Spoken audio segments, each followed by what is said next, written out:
The decision to appoint German Bruno Labbadia as the new coach of Super Eagles of Nigeria was not unanimous, with several officials of the Football Federation saying the appointment was forced on them. The officials insisted that it was a unilateral decision taken by the president of the Nigerian Football Federation, Ibrahim Gusau, and Sports Minister John Aron, as against a claim in an NFF official statement that both the Technical Committee and Executive Board endorsed Labbadia's appointment. For those who have followed the analysis of Nigerian football and indeed Nigerian sports in the last 20 to 30 years, Mitchel Obi will likely come across as a household name.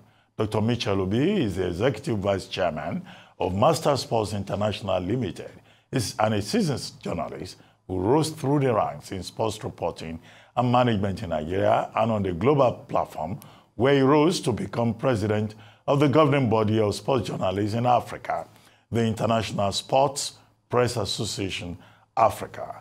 He joins me now on this discussion alongside our own Arise Sports anchor, Aron Akerejola. Good evening, gentlemen. Thank you for joining me. Well, very quickly, we'll start in the studio. I've seen Dr. Mitchel Obi on the screen. Now, Aron Akerejola, we've been on this table together discussing this issue for the last 1 week or so. What we're hearing now is that Bruno Labbadia can no longer come for the September 7 encounter with the Republic of Benin and the other AFCON qualifier match against Rwanda on April 10. And that the excuse is that the Nigerian government is saying the Germans are asking for a 40% tax to be paid, on the proposed salary for Labbadia. Couldn't they have foreseen that? What is the meaning of this sloppiness? So I've tried to do a lot of digging and trying to look at back channels to see what really happened. And according to reports out there, or according to inside reports, it is a little bit difficult. The Nigerian Football Federation find themselves in a very difficult situation. Because how do you manage this kind of crisis? You went out to announce that you've appointed a coach. And it was clear that the fine lines were not drawn, the ink wasn't dry on the paper, and that is if there was actually an appendage of signatures to the paper, because some people are coming out that are speaking for the Nigerian Football Federation are saying that no, nobody actually agreed and there were no signatures signed. But one thing was certain, the Nigerian Football Federation were very preemptive in their action by announcing that they had agreed terms with Bruno Labbadia. What happened 3 days later with the German newspaper or the German website actually reporting, Kicker reporting that Bruno Labbadia was not coming anymore. And it came down to the issue concerning taxation. Clearly, it's looking like the Nigerian Football Federation said that taxation from the part of Nigeria will be covered by the Nigerian Football Federation. But you would have to handle, which is supposed to be the normal modus operandi, that you handle taxation with the German government and the German authorities. But he said no, that he wanted the Nigerian Football Federation to offset that particular bill. And the Nigerian Football Federation said no. So that the big question that has not been answered till today is, you announce a decision and there is a massive U-turn 3 days later. What happened between then and now? Because this issue concerning taxation certainly is not an issue that might have come up, because everybody believes that the way things work when it comes to employment is that you handle your own taxation from your own countryside, we handle our taxation from our countryside. If that becomes a stumbling block, or if that becomes a deal breaker, you can decide that maybe we would take off the burden from you. But we're not sure any of that was discussed. And where did the man grow cold feet is the big question. To have decided that he was going to throw the spanner into the works and try to distort everything that was planned is the big question. What did he see? What did he hear? Is what we're not sure of now. Well, Dr. Mitchel Obi, thank you for joining us. Could this embarrassment have been avoided? And now to save face, they say they are bringing Austin Eguavoen. Austin Eguavoen, technical, coach and all of that, always used as a spare tire. When they miss it, they bring Augustine Eguavoen. Could this situation have been avoided? Yes, thank you very much, Dr. Ruben, and a very happy month. I remember what Paul Gido used to tell me. He said, Mitchel, crisis I can manage, but how do you manage a calamity? What we have in our hands is just sheer calamity. It is not even the fact that Bruno Labbadia, the one somebody aptly called Lagbadia because we couldn't even get to see him. It's not the fact that he didn't show up. It's the fact that even when the announcement came, it was even very late in the day because we were only close to 2 weeks to a very critical game against a team that had beaten us unexpectedly and against a team managed by a former coach of the Super Eagles, indeed the longest serving coach of the Super Eagles. So the issue is, why this kind of embarrassment? We believe that we can take the fact of going for a foreign coach after many hurdles were placed before the home coaches and we couldn't get to stay with our own coach. But now we have a case of a coach coming who himself didn't even have the necessary credentials which was advertised. They told us they were going to go for a world-class foreign coach and that if we even get to hear the name of the coach, everybody will feel a sense of ease. We will be alive at least with our hope, since this is a season of hope.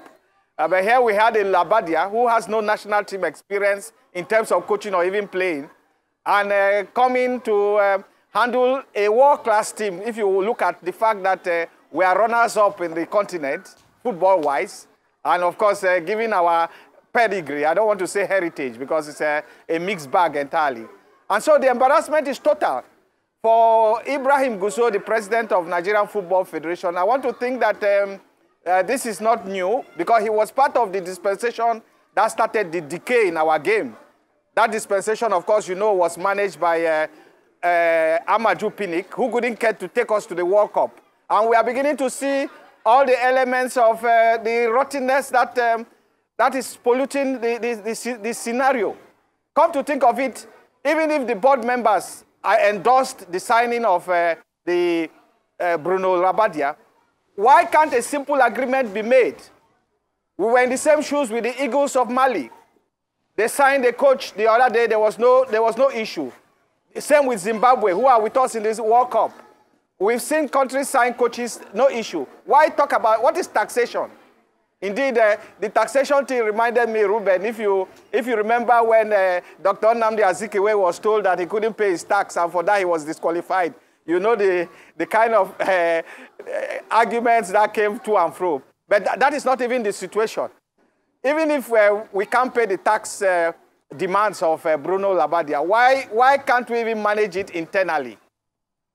Okay. Why bring it to to Nigerians who are already despaired? Dr. Obi, let me ask you. Yes. We are in this situation. You say yes. It's a calamity. What is the way forward? Can Eguavoin perform a magic after the problem with Finidi George, after the flip-flop with getting a foreign coach? Can he perform a magic and take us to AFCON and take us to the World Cup? Based on your own assessment of his capacity. You know, on your show, I did tell you that we need a magician to take us to the World Cup in 2026. A coach who will win all 6 games. I don't know if Bruno Labbadia belongs to the exotic category, my people who can conjure victories. But then Guavon has an opportunity. If at all he had done his reflections, this is the 4th time he will manage the national team on a rescue setting. And his good friend, Samson Siasia, said, rescue effort has never paid off. I wonder what he exactly wants to do. But again, this same Guavon had been approached when they couldn't get to sign a contract with a foreign coach. He had been told to stand by. And I think he's been doing his homework. Perhaps you don't know how the gods of the game can work. They said they've lost faith in Nigerian coaches. They want to go foreign. Suddenly they are eating their vomit. Maybe that vomit may just be like the bed Dr. Aikeama described in The Beautiful Ones Are Not Yet Born. The bed called Chitidodo. Beautiful, feeding on maggots. Perhaps it can be the turnaround for Guavon. From the rottenness, we can see something beautiful. Why not? They say even in beauty there is ugliness. Ugliness can conjure its own beauty. So perhaps Guavon may go and sit back, and this is the last opportunity for him, if at all he has anything else. I spoke with him only 2 days ago, and he told me that he's going to accept the assignment simply because football is the only thing he knows. Football gave him fame. Football gave him the name he made. He was captain of the team that won the AFCON. He believes that given the scenario, the scene, the kind of calamity we have now, somebody has to bail the cat. And Okay, perhaps, since since it's already a name we can throw to the gutter, perhaps let him continue. We have nowhere to go than to go, perhaps, to the dark. Okay, let me come back to the studio where Aron is. Aron, one of the issues we've been discussing has been the closure of the transfer window. And the transfer window closed on Friday across Europe. The Saudi Arabia window will close on September 2. Now, Victor Osimhen has been one of the major things, one of the major subjects, we focused upon. Now it looks like, he has shot himself in the foot, more or less. Yeah. He cannot go to Chelsea. Al Ali, the football director at Napoli, is saying he will not go there. And at Napoli, he has been demoted. And his number 9 jersey has been given to Lukaku.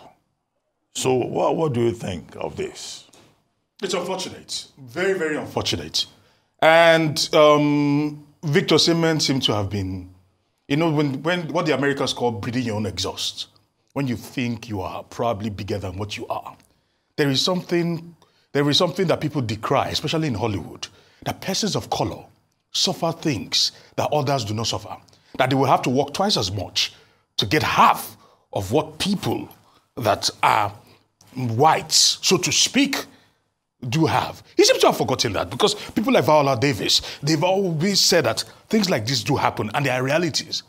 Victor Osimhen seems to have forgotten that he's a black boy. And not just a black boy, he's a Nigerian. And that means that your perception is a little bit devalued more than what you can actually contribute. We know what he can do. We know what he did with SSC Napoli and helping them win the Scudetto. But that's still not enough. You will need to not just prove yourself once, you will need to prove yourself over and over and over and over and over again. Osimhen would have thought that, I came 8th in the Ballon d'Or, so my asking price should be this high. And he was not facing the reality of the music that was being played. And he got a wicked taste of it in the transfer window, whereby he saw all the opportunities literally being snatched from him because the Ivan Toney deal just came in. Chelsea were looking, Al Ahly were looking.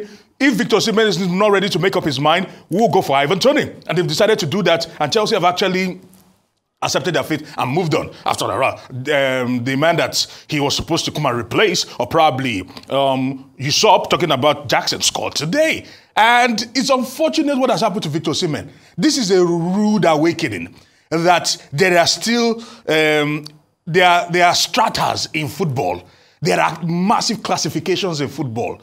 And when you come from a particular country or a particular continent, you will still be marginalized against. When you think yourself too big or too grand, this is what happens to you. Okay. And Victor Osimhen has suffered for it heavily. Just before I go back to Dr. Obi, yeah, the point you raised about identity.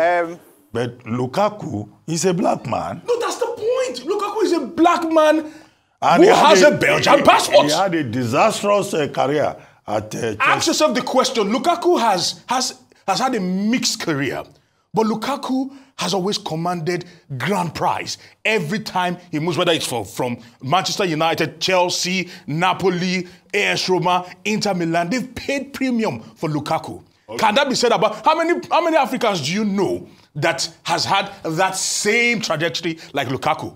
Ask the question. Okay. Is the big question. Let's go very quickly back to Dr. Mitchel Obi. What do you think about the fate of Victor Osimhen?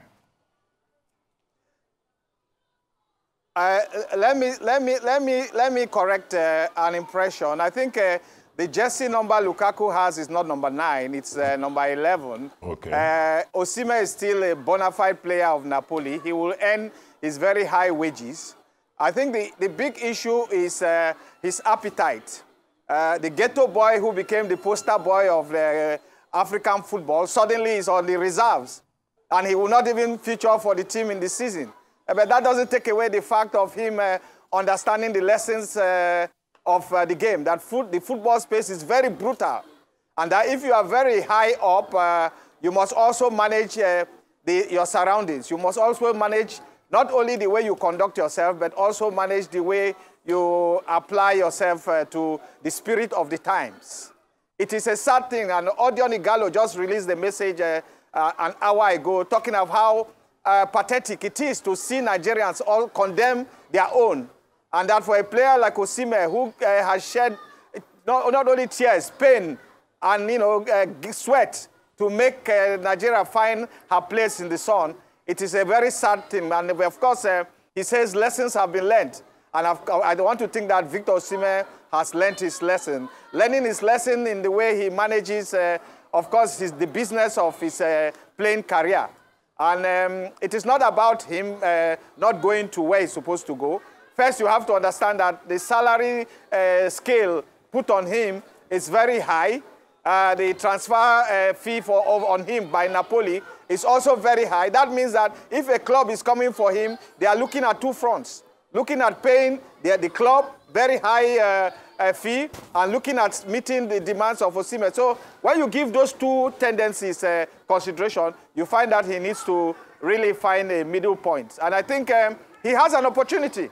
Now that he's not playing, let him come back to Nigeria, go back home, as they say, back to your roots. Maybe the gods here can retune his mind. Doctor, and we have a game on Saturday, September 7th, the perfect number. Osimhen can use that game to turn around his whole problem. As they say sometimes, wahala need to finish. But Doctor, sometimes you can finish the wahala you have. Let me address this. People say, why are you not supporting your own? Football is a very emotional sport. And those that actually follow football, follow it with emotions, regardless of... If this was somebody else, they would still criticize him nonetheless. Now, speaking about Odion Ighalo, the reason why I want to just mention it was when Odion Ighalo had that crazy move from China to Manchester United, when they told him that you'll be docked pay, you will need to actually slash your wages to make that move a reality, Odion Ighalo said, without any reservation, make it happen. The question was, why is it that Victor Osimhen wasn't willing to do the same? Okay. On that note, let's see. Lessons learned. We'd like to thank both of you, Dr. Mitchel Obi and Aron Akerejola, for joining us on this Live Day Sunday Talk Show today.